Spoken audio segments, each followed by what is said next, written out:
दोस्तों, कहा जाता है कि किस्मत का खेल अजीब होता है जो अक्सर वक्त से बालातर होता है। एक गरीब, मेहनती और मासूम कुम्हार अपनी सादा जिंदगी में मशरूफ था। अचानक किस्मत की एक ऐसी गर्दिश में वो फंस गया कि हालात ने उसे एक अनोखे मुकाम पर ला खड़ा किया। आपके लिए एक दिलचस्प कहानी जो बताती है कि जिंदगी में किसी भी लम्हे एक वाकया आपकी तकदीर बदल सकता है। बेहद पुराने जमाने की बात है। एक गांव में एक गरीब कुम्हार रहता था। वो सारा दिन मेहनत से मिट्टी के बर्तन बनाता और शाम को अपने गधे पर वो बर्तन लादकर शहर जाकर बेचता था। इसी गांव के करीब एक घना जंगल था जिसमें एक खूंखार शेर रहता था। उस शेर ने गांव के लोगों और जानवरों का जीना दुभर कर रखा था। कई लोग और मवेशी उस दरिंदे का शिकार बन चुके थे। एक दिन कुम्हार अपने काम से थका हारा शाम के वक्त घर वापस आया।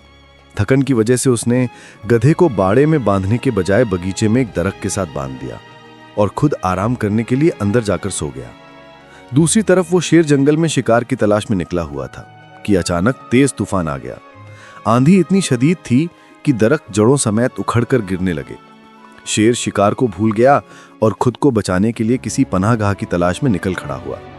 उसे गांव के करीब एक पुरानी झोपड़ी नजर आई जो सुनसान थी। वो झोपड़ी में दाखिल हो गया और वहीं पड़कर सो गया। उधर तेज बारिश और हवा के शोर से कुम्हार की आंख खुल गई। उसे अचानक याद आया कि उसने अपना गधा बाहर बांध रखा है। वो घबरा गया कि मेरा बेचारा गधा तो बारिश में भीग रहा होगा। वो फौरन बाहर निकला ताकि गधे को बारिश से बचाकर अंदर ले आए। जब वो दरख्त के पास पहुंचा तो देखा कि गधा गायब है, सिर्फ रस्सी लटक रही है। कुम्हार ने सोचा कि शायद गधा रस्सी खोलकर बारिश से बचने के लिए जंगल की तरफ निकल गया होगा। वो बारिश में भीगता हुआ गधे की तलाश में जंगल की तरफ चल पड़ा। काफी देर चलने के बाद वो एक वीरान झोपड़ी के करीब पहुंचा। आसमान में बिजली चमक रही थी, जिसकी रोशनी में उसने देखा कि दरवाजे के पास एक जानवर लेटा हुआ है। कुम्हार खुश होकर बोला, अरे तो यहां छिपकर बैठा है, आखिरकार मिल ही गया। वो समझा कि ये उसका गधा है। वो करीब गया, ऊंची आवाज में डांटने लगा, मैं तुझे कब से ढूंढ रहा हूं और तू यहां मजे से सो रहा है। अंधेरे में कुम्हार को यह पता न चला कि वो असल में शेर है, गधा नहीं। वो गुस्से में आकर शेर के सर और कंधों पर 2-4 थप्पड़ लगा बैठा। फिर अपनी शाल ओढ़ी और शेर की पीठ पर बैठ गया। कुम्हार ने जोर से रस्सी खींची ताकि उसका गधा रास्ते में कहीं गिर जाए। फिर गुस्से में उसे सर्जनिश करते हुए बोला, तुम तो बहुत जिद्दी और बदमजाज जानवर हो। तुमने रस्सी खोलकर भागने की हिम्मत कैसे की? इतने दिलेर कैसे बन गए हो? मेरी बात सुन, आज के बाद अगर तुम दोबारा भागने की कोशिश करोगे तो तुम्हें चारे में जहर मिलाकर खिला दूंगा। ये बात सुनकर शेर सहम गया और उसके होश उड़ गए। उसने सोचा कि अगर उसने हिदायत की नाफरमानी की तो शायद लोग उसे सचमुच मार डालेंगे। इसीलिए बेहतर समझा कि हुक्म मान लिया जाए। क्योंकि तूफान और बारिश के दौरान भाग भागकर वो पहले ही बहुत खौफजदा हो चुका था। ऊपर से वो एक नई मुसीबत में फंसा महसूस कर रहा था। गर्दन में बंधी रस्सी उसे बहुत तंग महसूस हुई। आखिरकार वो जंगल के किनारे एक झोपड़ी के सामने रुका। अब बारिश भी थम चुकी थी। कुम्हार ने उस शेर को घर के अंदर लाया और दरख्त के साथ बंधी एक रस्सी से आधी रात को बांध दिया। फिर खुद अंदर जाकर सो गया। सुबह हुई तो गांव के लोग कुम्हार के घर के सामने जमा हो गए। अचानक उन्होंने दरख्त के साथ बंधा हुआ शेर देखा तो सब हैरान व खौफजदा रह गए कि कुम्हार ने जिंदा शेर पकड़ लाया है। गांव वाले कुम्हार के घर के सामने जमा होकर शेर को देखने लगे और उसकी बहादुरी की खूब तारीफ करने लगे। उन्होंने कुम्हार की दिलराना हरकत की बहुत तारीफ की, क्योंकि ये शेर गांव के बनिया और मवेशी खा रहा था। लोगों ने शेर को मारने की बहुत कोशिश की थी, मगर हर बार नाकामी हुई थी। कुम्हार ने लोगों को समझाया कि उसने कोई बड़ा कारनामा नहीं किया, वो तो बस अपना खोया हुआ गधा पकड़कर घर ले आया है। लोगों की बातें सुनकर वो बिल्कुल भी समझ ना सका कि गधा शेर में कैसे बदल गया। लेकिन जब कुम्हार ने सच में अपने गधे की जगह शेर को बंधा हुआ देखा तो वो खौफ से बेहोश होकर जमीन पर गिर पड़ा। उसकी बीवी बड़ी मुश्किल से उसे होश में लाई और उसने कुम्हार की बहादुरी की सताइश की। इसी दौरान पड़ोसी बादशाह अपने मुल्क पर रोज बरोज बढ़ते हमलों की वजह से बहुत परेशान था और दोनों बादशाहों के दरमियान जंग शुरू हो चुकी थी। दूसरे बादशाह की फौज बहुत ज्यादा ताकतवर थी और वो कानूनी तरीके से इस इलाके पर कब्जा करना चाहता था। हमारे बादशाह ने अपनी फौज को तैयार रहने का हुक्म दिया, मगर वो भी जानता था कि दुश्मन की फौज कई गुना ज्यादा ताकतवर है। ऐसे हालात में उसे एक ऐसे सूरमे की जरूरत थी जो उसकी फौज की सही तरह क़यादत कर सके और दुश्मन को हमेशा के लिए शिकस्त दे सके। फौरन उसने अपने वजीरों और मुशीरों को तलब किया। उनमें से एक वजीर, जिसका नाम ततजंग था, ने अचानक याद दिलाया कि कुम्हार शायद एक ऐसा बहादुर इंसान है जिसने अकेले ही शेर को काबू में कर लिया है। इसलिए उसने बादशाह को सारी कहानी बयान कर दी और कहा, जनाबे वाला, हमारे राज में कुम्हार नाम का एक ऐसा बंदा है जो हमारी फौज की सही तरह कमान संभाल सकता है और हम अपने दुश्मन को शिकस्त देने में कामयाब हो जाएंगे। बादशाह ने फौरन कुम्हार को एक खत भिजवाया। जब उसे खत मिला और मालूम हुआ कि उसे फौज का कमांडर बनाया जा रहा है तो वो हैरान रह गया। तैयार होकर शाही महल पहुंच गया। बादशाह ने उसका शानदार इस्तकबाल किया। कुम्हार घबरा गया और सोचने लगा कि ये सब मेरे साथ क्या हो रहा है। कहां मैं एक गरीब सादा कुम्हार हूं और कहां फौज का सेनापति। गधे का शेर में बदल जाना और मुझे ऐसी सच्ची मुसीबत में डाल देना। आखिरकार गरीब कुम्हार को बहादुर के लकब से फौज का सेनापति बना दिया गया। कुम्हार ने कहा कि उसने कभी ख्वाब में तलवार नहीं उठाई और कभी घुड़सवार भी नहीं हुआ था। ये सारी मुसीबत तुम्हारी वजह से आई है। ना तुम गधे से शेर बने, ना मसीने पति। उसकी बीवी उसे समझाते हुए बोली, इस बेचारे शेर को बुरा मत कहो, इसका कोई कसूर नहीं। तुम अल्लाह का शुक्र अदा करो कि तुम्हें सेनापति बनाया गया है। मालूम होता है कि नसीब जागा है। हिम्मत मत हारो, अल्लाह हमारी मदद जरूर करेगा। अगले दिन कुम्हार, जो अब बहादुर के तौर पर सेनापति था, तैयार होकर शाही महल पहुंचा। बादशाह उससे मिलकर बेहद खुश हुआ और शानदार अंदाज में खुशामद कहा। बादशाह ने उसे फौज की कमान संभालने का हुक्म दिया और कहा कि पड़ोसी रियासत का बादशाह जंग की तैयारियां कर रहा है। वो रोजाना की तरह हमारे इलाके पर हमले करता रहता है और लूटमार करता है।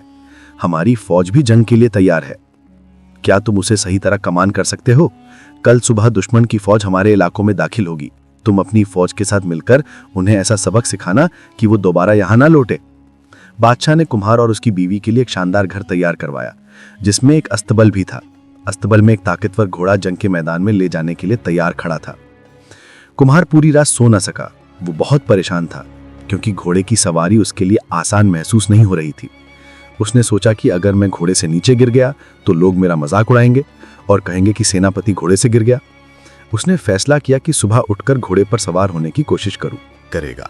सुबह हुई तो उसने अपनी बीवी को जगाया और दोनों अस्तबल में गए, जहां एक बहुत खूबसूरत घोड़ा खड़ा था।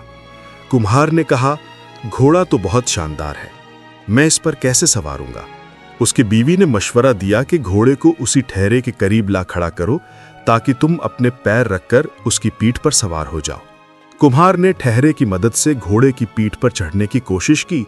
बड़ी मेहनत और मुश्किल के बाद आखिरकार वो घोड़े की पुष्ट पर बैठने में कामयाब हो गया। उसे महसूस हुआ कि पीठ बहुत फिसल रही है।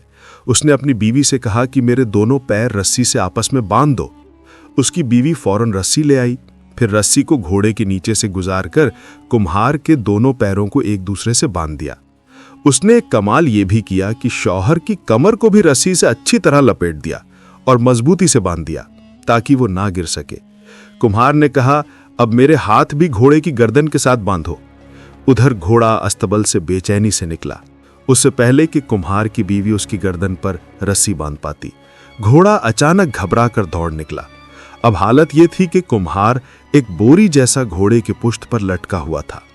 वो सिर्फ रस्सियों की मदद से घोड़े से नीचे गिरने से बचा हुआ था। उसने घोड़े की गर्दन को मजबूती से पकड़ रखा था और अल्लाह से दुआएं मांग रहा था, ऐ मेरे रब, तूने मुझे कुम्हार से फौज का सेनापति बनाया है। इस मुल्क की हिफाजत और मेरी इज्जत तेरे हाथ में है। मैं तो एक नादान नावाकिफ इंसान हूं। अपनी रहमत से मेरी मदद फरमा और मुझे बचा ले। घोड़ा जोर से गलियों में दौड़ निकला, खुले खेतों में निकल गया और दुश्मन के इलाके की तरफ बढ़ने लगा। कुम्हार को भी मालूम हो गया कि घोड़ा किस तरफ जा रहा है। उसने घोड़े को रोकने की भरपूर कोशिश की। जब उसका बेकाबू घोड़ा किसी दरख्त के करीब पहुंचा तो कुम्हार ने दरख्त की एक शाख पकड़ ली ताकि घोड़े को रोके। वो शाख जोर से खींचने लगी और अगर वो टूट जाती तो नतीजा खतरनाक हो सकता था। जो लोग ये मंजर देख रहे थे वो सब दम बखुद रह गए और कहने लगे, ये कोई आम सेनापति नहीं है, ये यकीनन कोई गैर मामूली हस्ती है। सिपाही इस खौफनाक मंजर को देखकर जोर जोर से चीखने और पुकारने लगे। फिर कुम्हार के पीछे उसकी फौज ने लड़ाई संभागी। मुकाबला सख्त हो गया।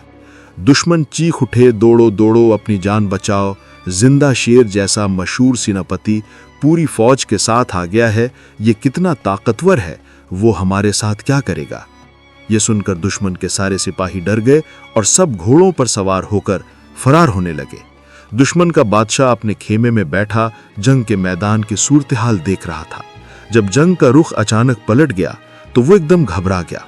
उसने जल्दी में एक खत लिखा और खेमे में छोड़कर बाहर निकल आया। घबराए हुए बादशाह ने घोड़े पर सवार होकर अपने सिपाहियों के पीछे दौड़ लगा दी।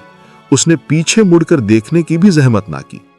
उधर जब कुम्हार का घोड़ा दुश्मन के खेमे के करीब पहुंचा तो वो खुद ही रुक गया। कुम्हार ने कांपते हाथों से अपने बंधे हुए पैर खोले। ये उसका नसीब ही था कि उसके घोड़े से नीचे गिरने का मंजर किसी ने देखा नहीं। उसने इर्द गिर्द नजर दौड़ाई तो देखा कि दुश्मन के तमाम सिपाही दुम दबाकर भाग चुके थे। जब वो दुश्मन बादशाह के खेमे में दाखिल हुआ तो उसकी नजर एक खत पर पड़ी। उसने वो खत उठाया और अपनी जेब में रख लिया। फिर कुम्हार पैदल ही वापस अपने घर की तरफ रवाना हो गया। रास्ते में जब लोगों ने उसे देखा तो सबने अदब व एहतराम से सर झुकाया। जब वो घर पहुंचा तो उसने अपनी बीवी को जेब से खत निकालकर देते हुए कहा, यह खत बादशाह के शाही महल में ले जाओ और हाँ, मेरी एक बात कान खोल के सुन लो। रब ने हमारी इज्जत रख ली है। अब मैं अपनी बाकी जिंदगी में कभी घोड़े की पीठ पर नहीं बैठूंगा। इस खत में क्या लिखा है मुझे मालूम नहीं, मगर बादशाह को यह जरूर कहना कि दुश्मन डर के भाग गया है और अब वो हमारी सरजमीन की तरफ आंख उठाकर भी नहीं देखेगा। अब मैं सोने जा रहा हूं। मेरा सारा जिस्म टूट चुका है।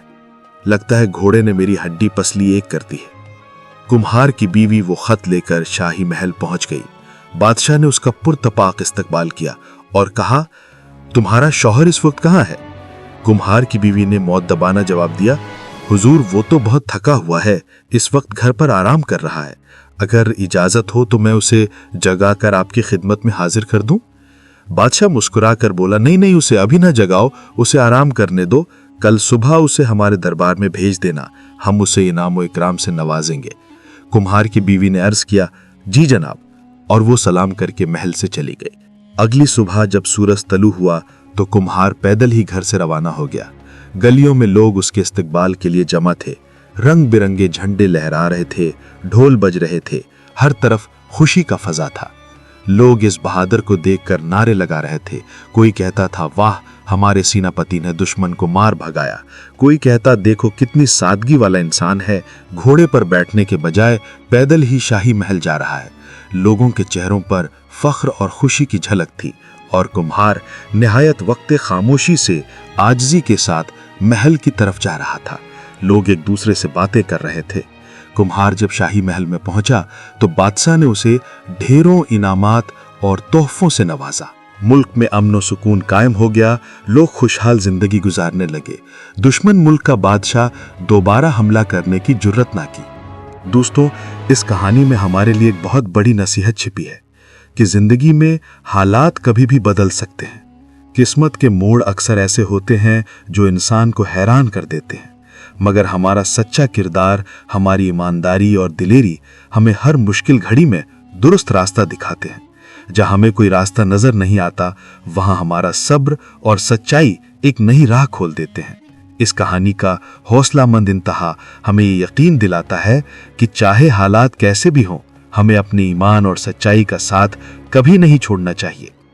हम अक्सर समझते हैं कि जिंदगी सीधी सादी है और हर दिन एक जैसे अंदाज में गुजरता है, लेकिन किस्मत किसी भी लम्हे, किसी भी मोड़ पर सब कुछ बदल सकती है। इस कहानी का इख्तिताम हमें यह सिखाता है कि अपने दिल के यकीन और सच्चाई को कभी हाथ से ना जाने दो, क्योंकि यही वो खूबियां हैं जो हमें हर हालत में आगे बढ़ने का हौसला देती हैं। ऐसी ही मजीद असली जिंदगी पर मबनी कहानियां और अनमोल सीख हासिल करने के लिए हमारे साथ जुड़े रहें।